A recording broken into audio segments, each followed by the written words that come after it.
friends, இன்னைக்கு நம்ம சேனல்ல இன்ஸ்டன்ட் இட்லி அண்ட் சாம்பார் தாங்க பார்க்க போறோம். ரொம்ப ஈஸியா சுலபமா செஞ்சிடலாங்க. 10 ல இருந்து 15 நிமிஷத்துக்குள்ள இந்த இட்லியை செஞ்சிடலாங்க. வாங்க எப்படி செய்யறதுன்னு வீடியோக்குள்ள போலாம். ஃபர்ஸ்ட் சாம்பார் ரெடி பண்ணிடலாம். நான் வந்து துவரம் பருப்பு 3/4 கப் அளவுக்கு எடுத்து ஊற வச்சிருக்கேன். 10 நிமிஷம் போல நல்லா ஊற வச்சுக்கோங்க. அதோட வெங்காயம், தக்காளி, பச்சை மிளகாய் எல்லாத்தையும் ஒன்றாவே வேக வச்சிடலாம் பருப்போட. இதில் மஞ்சள் தூளும் பெருங்காயத்தூளும் போட்டுக்கலாம். இப்போ குக்கரை மூடி வச்சுட்டு ஒரு 3 விசில் வைங்க. நல்லா குழைவாக வேகணும். பருப்பு நல்லா குழைவாக வெந்ததுக்கப்புறமா ஸ்டவ் ஆஃப் பண்ணிடலாம். இப்போ இட்லியை ரெடி பண்ணிடலாம். அதுக்கு 1 கப் அளவுக்கு அவல் எடுத்து நம்ம மிக்ஸி ஜாரில் நல்லா நைஸ் பவுடராக அரைச்சி எடுத்துக்கோங்க. இந்த மாதிரி நைஸாக அரைச்சி எடுத்துக்கலாம். இதை ஒரு பவுலில் சேர்த்துடலாம். 1 கப் அவல் நல்லா பவுடர் பண்ணி எடுத்து வச்சுருக்கோம். அதே மாதிரி 1 கப் அளவுக்கு ரவை எடுத்துக்கலாம். 1 கப் தயிர் சேர்த்துக்கோங்க. கெட்டியான தயிர் சேர்த்துக்கலாம். இது தேவையான அளவு உப்பு சேர்த்துக்கலாம். இப்போ வந்து சோடா உப்பு, ஆப்ப சோடா சொல்லுவாங்க, அது வந்து ஒரு 1/4 டீஸ்பூன் அளவுக்கு சேர்த்துக்கோங்க. தேவையான அளவு தண்ணி சேர்த்துட்டு நல்லா மிக்ஸ் பண்ணிக்கோங்க.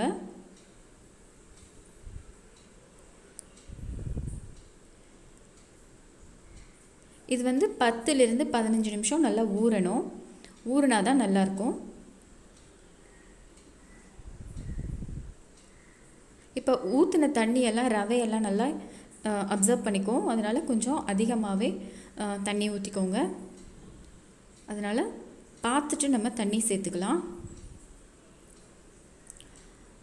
இது தட்டு போட்டு மூடி வச்சிடலாம். ஒரு 10 to 15 மினிட்ஸ் அப்படியே இருக்கட்டும். இப்போ பருப்பு வெந்துருச்சான்னு பார்த்துடலாம். பருப்பு நல்லா குழைவாக வெந்துருச்சு. இப்போ கரண்டியால் நல்லா மசிச்சு விட்டுக்கோங்க.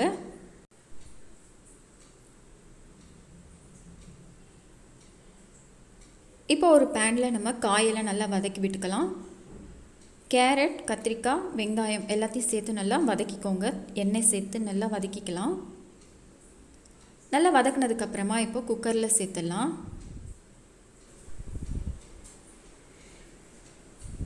இப்போ குக்கரில் வந்து மூடி வச்சுட்டு ஒரு விசில் வச்சிட்டோம்னா நல்லா வெந்துடும். இதுக்கு தேவையான அளவு உப்பு சேர்த்துக்கலாம். கல் உப்பு சேர்த்துக்கிறேன் நான். இப்போது டேஸ்ட்டுக்கு ஏற்ற மாதிரி உப்பு சேர்த்துக்கோங்க.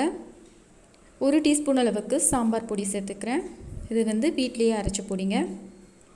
தேவையான அளவு தண்ணி சேர்த்துட்டு இப்போது குக்கரை மூடி வச்சிடலாம். சாம்பார் உங்களுக்கு எந்த அளவுக்கு வேணுமோ அந்த அளவுக்கு பார்த்துட்டு தண்ணி சேர்த்துக்கோங்க. இப்போ குக்கரை மூடி வச்சுட்டு ஒரு விசில் வரட்டும், வெயிட் பண்ணலாம். இப்போ இட்லி நம்ம ரெடி பண்ணிக்கலாம். இப்போ நல்லா தண்ணியெல்லாம் நல்லா அப்சர்வ் பண்ணியிருக்கு. இப்போ தேவையான அளவு தண்ணி சேர்த்துட்டு நல்லா மிக்ஸ் பண்ணிக்கோங்க. ரொம்ப தண்ணி ஊற்றிடக்கூடாது, அப்புறம் இட்லி வந்து சரியாக வராது. நமக்கு கொஞ்சம் கெட்டியாகவே தான் இருக்கணும். இப்போ குக்கர் வந்து ஒரு விசில் வந்தோடனே நான் ஆஃப் பண்ணிட்டேன். இப்போ பாருங்கள், காய்கறிகள்லாம் ஓரளவுக்கு வெந்திருக்கு. இந்த மாதிரி இருக்கணும், ரொம்ப குழைவாக வேகக்கூடாது. இப்போ பாருங்கள், சாம்பார் ரெடி ஆயிடுச்சு சூப்பராக. இதில் வந்து தாளித்து நம்ம சாம்பாரில் சேர்த்துடலாம். இன்னும் நமக்கு மணமாக வாசனையாக இருக்குங்க. கருவேப்பிலை, கொத்தமல்லி சேர்த்துட்டு நம்ம தாளித்து இறக்கிடலாம். சாம்பார் ரெடி. சுட சுட சாம்பார் ரெடி ஆயிடுச்சு. சாம்பார் ரெடி ஆயிடுச்சு. இட்லிக்கு பொருத்தமாக சாம்பார் ரெடி ஆயிடுச்சுங்க. அட்டகாசமாக இருக்குங்க, செமையாக இருக்குது. இப்போ வந்து இட்லியை நம்ம ரெடி பண்ணிடலாம். இப்போ இதை வந்து இட்லி தட்டில் ஊற்ற ஆரம்பிச்சிடலாம்.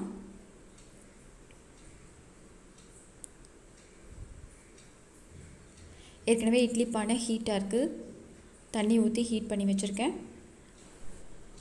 இப்போ இட்லியை வேக வச்சு எடுத்துக்கோங்க. 10 நிமிஷத்தில் வெந்துருங்க.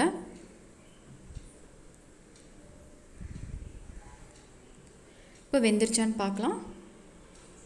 நல்லா வெந்திருக்கு. இது நல்லா ஆறுனதுக்கப்புறம் நம்ம இட்லியை எடுத்துடலாம்.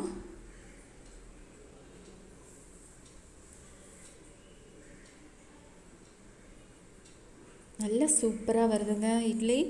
நல்லா சாஃப்டாக நல்லா இன்ஸ்டண்ட்டான இட்லி ரெடி ஆயிடுச்சு. வீட்டில் இட்லி மாவு இல்லாத போது இந்த மாதிரி நீங்கள் ஒரு வாட்டி ட்ரை பண்ணி பாருங்கள். ரொம்ப சூப்பராக சுலபமாக செஞ்சிடலாங்க. ரொம்ப சாஃப்டாக நல்லா இருக்குங்க. இது வந்து ரவையும் நம்ம அவலும் சேர்த்து செய்கிறதுனால நல்லா உடலுக்கு நல்லா ஒரு ஹெல்த்தியானதும் கூட தான். இந்த இட்லி கூட சாம்பார் சேர்த்து சாப்பிட்டோம்னா அவ்வளோ டேஸ்ட்டாக பிரமாதமாக இருக்குங்க. இதை மறக்காமல் நீங்கள் ட்ரை பண்ணி பாருங்கள். கண்டிப்பாக ட்ரை பண்ணி பார்த்துட்டு எனக்கு ஃபீட்பேக் சொல்லுங்கள். இந்த வீடியோ உங்களுக்கு பிடிச்சிருக்குன்னு நினைக்கிறேன். பிடிச்சிருந்தால் லைக் பண்ணுங்கள், ஷேர் பண்ணுங்கள், உங்கள் ஃப்ரெண்ட்ஸ் ரிலேட்டிவ்ஸ் எல்லாருக்கும் ஷேர் பண்ணி விடுங்க. மறக்காமல் சென்னை லஞ்சுக்கு சப்ஸ்கிரைப் பண்ணுங்கள். அப்போ தான் நான் அடுத்தடுத்து போடுற எல்லா வீடியோஸும் உங்களுக்கு நோட்டிஃபிகேஷன் ஆகும். அடுத்து ஒரு சூப்பரான இன்ட்ரெஸ்டிங்கான ஒரு ரெசிப்பியில் பார்க்கலாம். இந்த வீடியோ பார்த்த அனைவருக்கும் நன்றி.